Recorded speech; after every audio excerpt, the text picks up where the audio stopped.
pleyame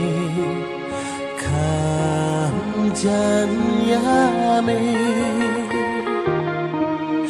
na ma jing yap ukris ya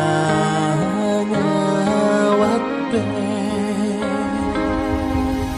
hang tangan riwai de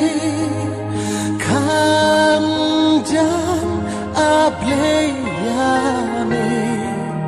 kamjan apleyame kamjan yame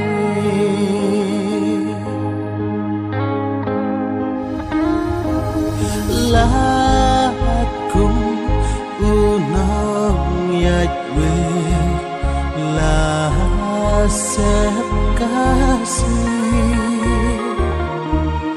jindo yang nakala ngadang kakli haka jingpok sendiri